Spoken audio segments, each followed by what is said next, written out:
kinakain at nakahalo na rin din yung mga aerobic bacteria. Yon. So kain lang sila ng kain, tapos usually ang operation nito mga 12 hours, 14 hours. Then magpupunta na yan sa isa pang tank, naka-inverted trapezoid lang siya para madaling makolekta. Walang laman yan. Pagpunta ng tubig dyan, wala kang pipe, wala kang pump, mag-stay lang siya dyan, magsisettle lang siya. So yung clear to tubig, pupunta lang pa sa mga susunod para doon sa diniscuss ko for chlorination, for further filtration, mga ganon. Tapos, yung sludge naman kinokolekt, tatapon na sa labas, kung may nakokolekta or gagamitin kung kinakailangan natin inoculate yung system natin. So ito lang yung pinaka-basic na activated sludge system. Then yung medyo mas advanced, pareho pa rin ang principle, pero ang purpose lang nito is para ma-accommodate niya yung mga peak load. Kasi merong kunyari palengke na malakas ang production pagdating ng Saturday, ng Sunday, pero Monday to Friday, wala. Yun. So kung yung simple na activated sludge na yun, hindi niya makakaya yung peak load. So ito is extended aeration lang. So instead na 12 hours lang, ito inaabot ng mga 28, 36 hours na tuloy-tuloy, then stop, then resume na naman. So basically pareho rin naman, pero extended lang siya. Mas marami. So designed to remove soluble biodegradable organic matter into biological flux and the removal as secondary sludge.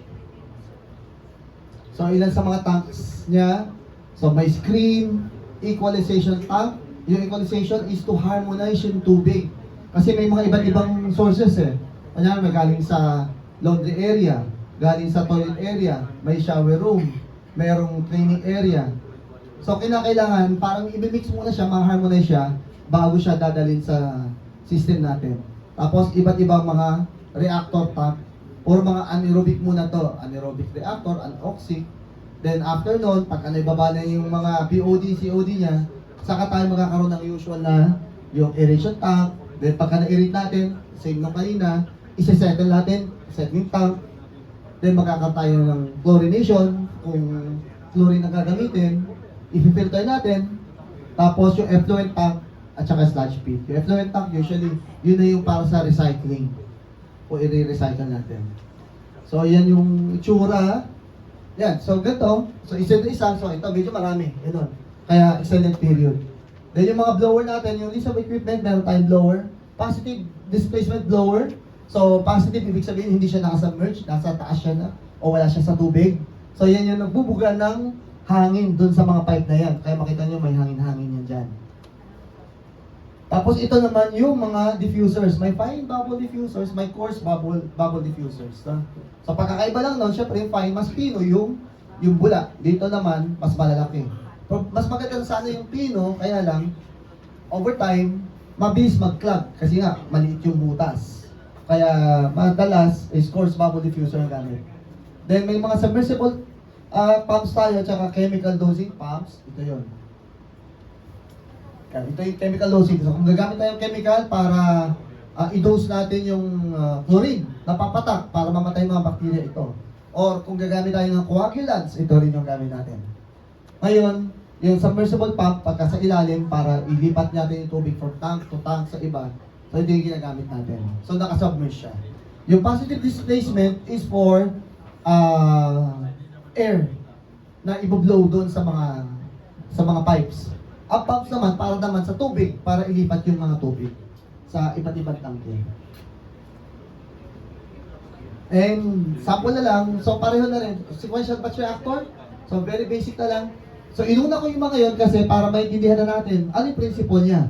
Ngayon, since alam na natin yun, basically, same lang siya, pinaliit at ginawa natin siya on the batch. Ito ay para sa mga, yan, kunyari, kahit saan naman sa Cebu, ganun din, sa Davao. Baka isang parking nila sa isang highly urbanized area is 1 million. Diba, ganun. Eh, napakamahal para paglagyan mo lang ng ano. So, kung wala ka talagang space, SBR. So, meron ka lang isang tangke, then meron kang batch 1, batch 2, pwede batch 3. So, pinaliit mo lang, pero continuous yung operation niya 24/7.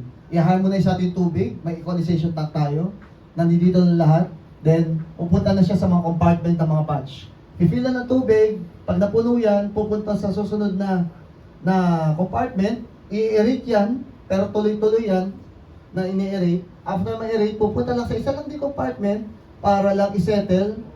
Dahil first compartment, we expect mataas yung volume ng sludge. Then kinokolek yan. Yung lumutang na mas malinaw, pupunta sa isang compartment lang, pero since medyo hindi enough yung time, we expect meron pa rin laman na sludge yung mga yon. Pero mas marami na yung clear na tubig. Then after nun, yun na. So pwedeng magkaroon ng multimedia filter, chlorination, o UV light. Basically, yun na. Ang pagkakaiba lang nito doon, or sabihin na lang natin, malaki pagkakaiba. Yun. Meron tong decanting. Yun. Kasi na, dahil by batch yan. So, dahil makita natin na pag ito umalog na ng konti, pupunta doon yung mga dumi na yan, tataas yung TSS. Tsaka kung may iba pa toxin. So, kinakailangan, dahil pag napuno na yan, okay na yan, lilipat na yung tubig sa isang batch. Alright, so hindi na siya gumagalaw, then mayroong decanter tayo na nagdilipat ng tubig pa unti-unti doon sa susunod na mga tangke. By the time na mapuno na ito, kung dalawa na yung batch na yan, ganun naman gagawin noon dito. Tapos ililipat na naman dito yung tubig. So, lumilipat lang siya. Kaya nagiging sequencing batch reactor or sequential batch reactor.